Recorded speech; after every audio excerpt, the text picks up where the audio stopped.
आप सभी भक्तों के चरणों में सादर प्रणाम सर। जय स्वामीनारायण, जय श्री राम। मॉरिशस की इस पावन धरती पर कुर्जी प्रभु जी पटेल के सुपुत्र लालजी भाई और हरीश भाई और उनके दो भाइयों के स्मरण के साथ इस धरातल पे इस मंदिर में प्रथम बार रामचरितमानस की पारायण का शुभारंभ आज से हो रहा है। बहुत ही आनंद की बात है।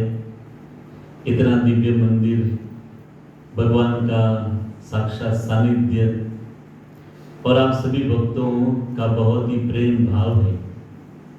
वैसे तो हम लालजी भाई से 1-2 वर्ष में संपर्क में आए थे और पिछले वर्ष भी हम अफ्रीका आए थे, तब बातचीत हो रही थी, लेकिन हमारा कार्यक्रम बहुत ही विविध स्थानों पर व्यस्त था।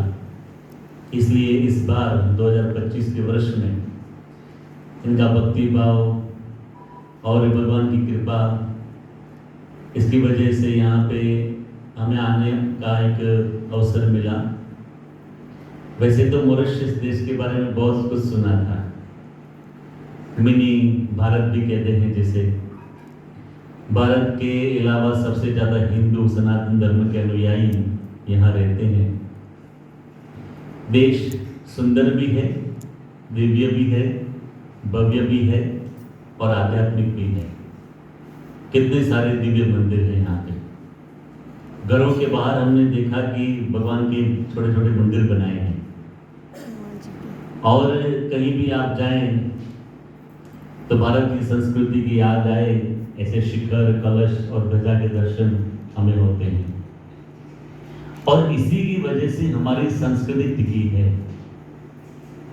स्वामी विवेकानंद जी का एक कोटेशन है, the Indian civilization cannot be killed, deathless it stands and it will stand so long as the people do not give up their spirituality. भारतीय संस्कृति शाश्वत थी, है और रहेगी। भारतीय संस्कृति का नाश कभी भी नहीं हुआ और कभी भी नहीं होगा। इस भारतीय संस्कृति को जीवंत रखने के लिए हमें क्या करना चाहिए? तो स्वामी विवेकानंद जी ने 3 वाक्य लिखे इसी कोटेशन में। Let them not forget their god, कभी भी भगवान को न भूलें। और ऐसे मंदिरों की रचना इसीलिए की जाती है। क्यों इतने सारे देश विदेश में हमारे मंदिर निर्माण हो रहे हैं? ताकि हम भगवान से जुड़े रहें, हम हमारी भविष्य की पीढ़ी को भी भगवान में जोड़ सकें, इसलिए ऐसे दिव्य मंदिर हैं।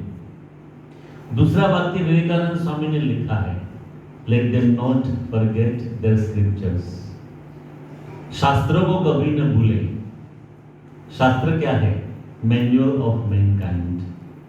जैसे आप कोई भी चीज लेने के लिए जाते हैं, मोबाइल, रेफ्रिजरेटर, माइक्रोवेव, कोई भी चीज लेकर आते हैं, उसके साथ क्या आता है? Manual book.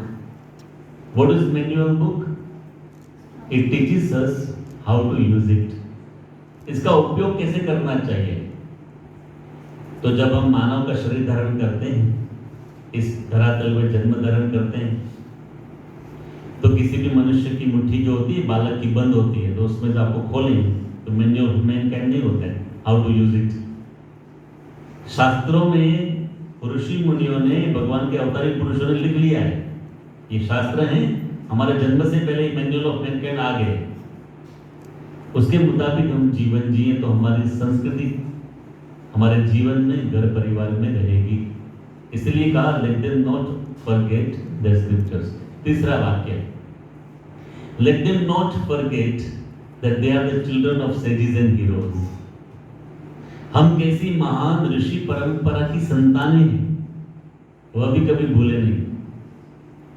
ईश्वर की शान है तो प्रभु की संतान, तेरी आत्मा में स्वयं भगवान है, रे मनुष्य तो बड़ा महान है। आरएसएस में एक भजन गाया जाता है।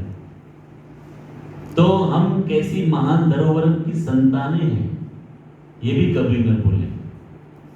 और इसीलिए ऐसे सत्य शास्त्रों की कथाएं होती हैं। देश विदेश में संत हरिभक्त जाते हैं, सत्संग करते हैं, कथा करते हैं। इसके पीछे का उद्देश्य क्या है? आप देखें, बीए स्वामी संप्रदाय हो, स्वामी संप्रदाय के कोई भी संत हो, कथा करने आते हैं, 1 भी रुपया लेते हैं? 5 पैसे भी नहीं लेते हैं, निस्वार्थ भाव से सेवा करते हैं। क्यों? क्योंकि संतों के हृदय में एक ही भावना है कि हमारे इस सनातन धर्म का ज्ञान सभी लोगों के जीवन में दृढ़ हो। और शास्त्र माध्यम है, कथा एक माध्यम है। तो रामचरितमानस की कथा में भी हम भगवान राम के चरित्र तो देखेंगे, साथ साथ पारिवारिक मूल्य, सनातन धर्म के मूल्य भी हम 3 दिन में सुनेंगे। और कहीं भी रामचरितमानस की कथा होती है, वाल्मीकि रामायण भी है, रामचरितमानस की कथा होती है, तो सबसे पहले रामायण की प्रधान चौपाइयों का गान होता है, रामधुन होती है। तो आइए हम सब भी रामचरितमानस की प्रधान चौपाइयों का श्रवण करें, धुन में सम्मिलित बने। मंगल भवन मंगलहारी, द्रवण सुदशरथ अजिर बिहारी। राम सिया राम जय जय राम, राम सिया राम जय जय राम। रघुकुल रीति सदा चली आई, प्राण जाए पर भजन न जाई। राम सिया राम जय जय राम, राम सिया राम जय जय राम। हो सिया राम मैं सब जग जानी, करऊं प्रणाम जोड़ी